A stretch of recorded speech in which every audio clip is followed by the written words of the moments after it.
அதுவரையில் ராமனை தன் வயிற்றில் பிறந்த குழந்தையாகவே பாவித்து வந்த கைகேயி இப்போது மந்தரையின் உபதேச வலையில் சிக்கி கெட்டு போனாள். பயமாக இருக்கிறது. என்ன செய்யலாம் சொல் மந்த்ரா? கௌசல்யைக்கு அடங்கி நான் அவளுடைய வேலைக்காரியாக போவதா? ஒரு நாளும் முடியாது. பரதனுக்கு பட்டாபிஷேகம் செய்வித்தே தீர வேண்டும். நீ சொல்வதே சரி. ராமனை வனத்துக்கு அனுப்பிவிட வேண்டும் என்பது நிச்சயம். இதற்கு என்ன உபாயம் செய்யலாம் சொல்.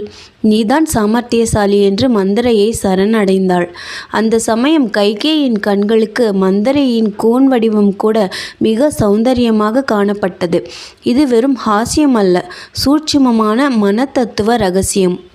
கைகேயி, இது என்ன வித்தை? உபாயம் என்னையா கேட்கிறாய்?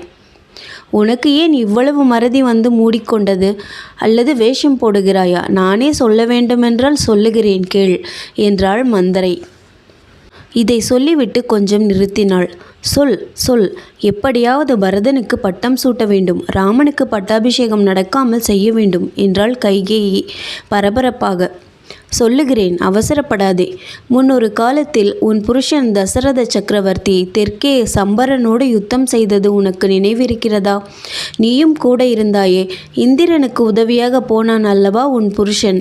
வைஜெயந்தி நகரத்து சம்பரனை இந்திரன் சமாளிக்க முடியாமல் தசரதனுடைய உதவியை நாடினான்.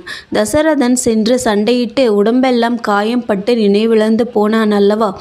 அப்போது அவனுடைய தேரை நீயே நடத்தி சாமர்த்தியமாக யுத்த களத்தில் இருந்து வெளியே கொண்டு போய் அரசன் உடலில் பாய்ந்திருந்த அம்புகளை எல்லாம் மெதுவாக எடுத்து நினைவு தெளிய செய்து அவன் உயிரை காப்பாற்றினாய்.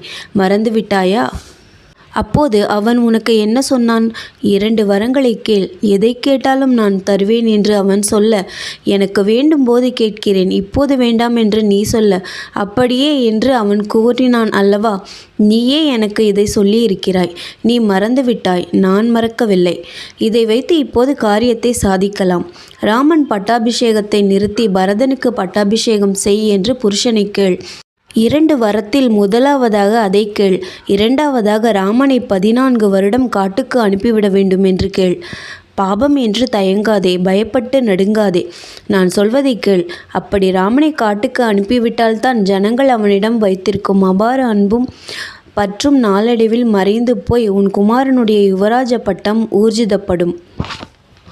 போய் கோபக்கிரகத்தில் தரையில் படுத்துக்கொள். பழைய துணி உடுத்திக்கொண்டு தரையில் கிட.